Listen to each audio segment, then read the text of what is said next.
Hey, this is a video to Philip DeFranco. I am a longtime viewer of the Philip DeFranco channel. I love it. I am a DeFranco Elite member, and I gotta say though, I am disappointed in the reporting on Myanmar.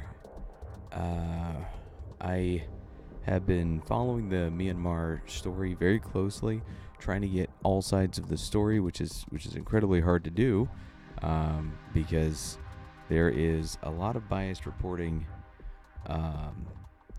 on the side of the Rohingya.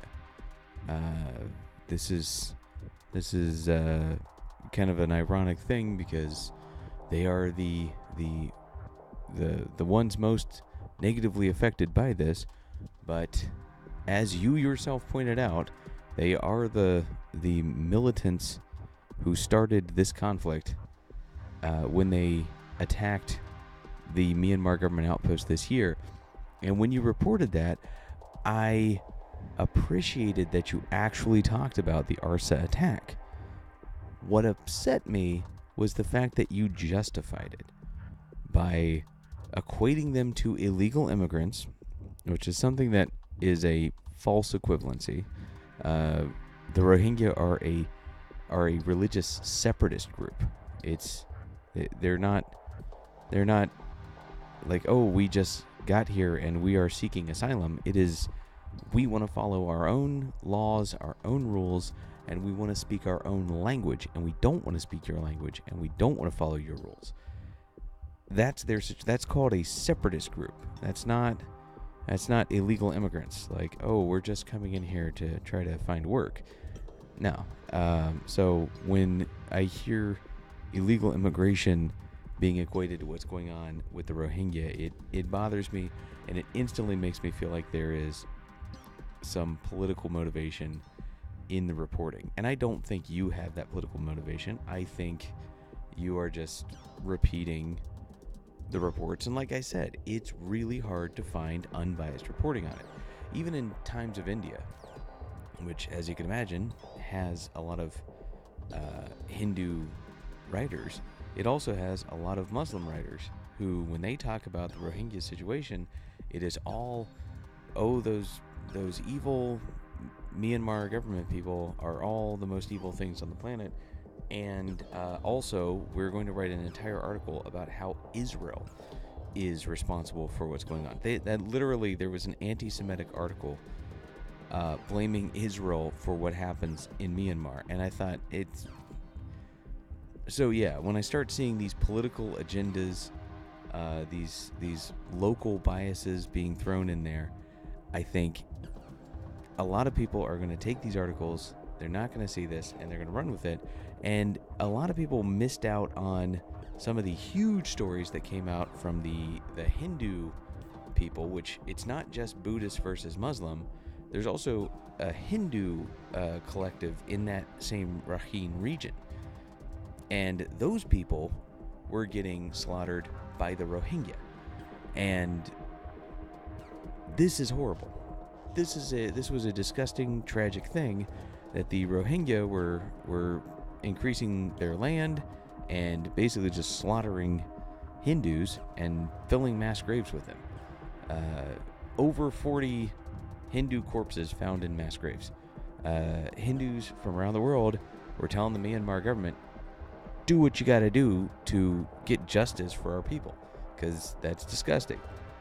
And I have to tell you, when I hear Arsa, when I hear about them, and then I hear about just the Rohingya in general, not uniformed Arsa, then committing atrocities, it reminds me of what I'm seeing when I read the news in South Sudan, where there's the Al-Shabaab network, but then there is herdsmen who will, in the Al-Shabaab, they work in the Al-Shabaab area, and then they are emboldened and empowered by them having a militant group that sort of protects the area, so they'll just go and murder people and take their land.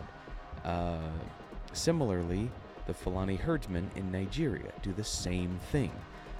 there is a militant group, Boko Haram, that works in their area, and they feel empowered to go and take somebody else's land and murder them. Over 100 people were killed in 1 week with conflict with the Fulani herdsmen. They went into a mosque and slaughtered everyone in there.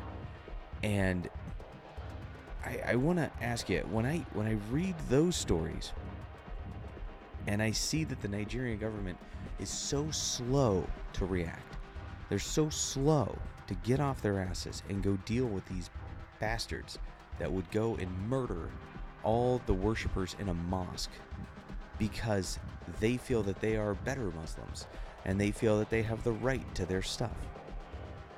And I think that government should be involved with their people. And when I see what's going on in Myanmar, where this was happening there, where there's a terrorist group that's big and scary, and then you have people emboldened by that in that region that are murdering people by the dozens because they know they can get away with it. And I see a government getting involved. Now, have war crimes been committed? I'm sure there have been. Should they be sought to pay for their war crimes to the furthest extent of the law? Of course. Anybody who shoots an unarmed child in combat when there is no threat being posed to anyone or suspicion of threat, who kills someone out of due quarter, that is reprehensible. Anything spoken against in the Geneva Convention needs to be prosecuted in The Hague. I agree with that. What I don't agree with is when there is reporting that is word of mouth reporting on how many people died. Honestly, you gave a body count number. And I kind of take those body counts a little seriously. And you gave a body count number that was based on what people are telling Médecins Sans Frontières. And they're just like, oh, well, talking to these people, we think they've lost this many family members. That doesn't sound like a reasonable way of counting the numbers. Also, you have people who are seeking asylum. Sometimes people lie to seek asylum. And having heard they threw my baby into a fire story a couple times, which is horrific if true. It is disgusting if true. I want any soldier who would throw an infant into a fire, I want that soldier killed. I want him written up, documented. I want him to admit to his crime, and I want him to be properly executed. But if it's not true, it could easily be the kind of lie that someone would say because, no one's going to be able to disprove it. No one's going to be able to say, oh, when did you have the baby? Last year? How old is it? 6 months? Oh, okay. So now in this entire landmass, the size of a state that you just traversed to illegally immigrate into Bangladesh, that's where illegal immigration happened, into Cox's Bazar in Bangladesh, somewhere along there, if you find a baby, that must have been mine, because they took my baby and they threw it into a fire. So good luck finding it, but I definitely deserve to have asylum here because of that situation. And I don't want to tell you my whole life story, but I've worked several rough jobs, and I hear when people start getting their story straight. And this is a nomadic group. This is a tribe.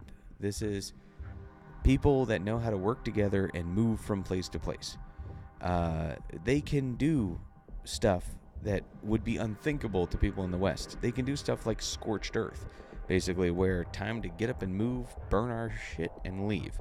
They can do that stuff, right? They're transient. They're nomadic. That's something that we might think is oh my gosh, how could people do that? Well, if that's how you live, that's how you live.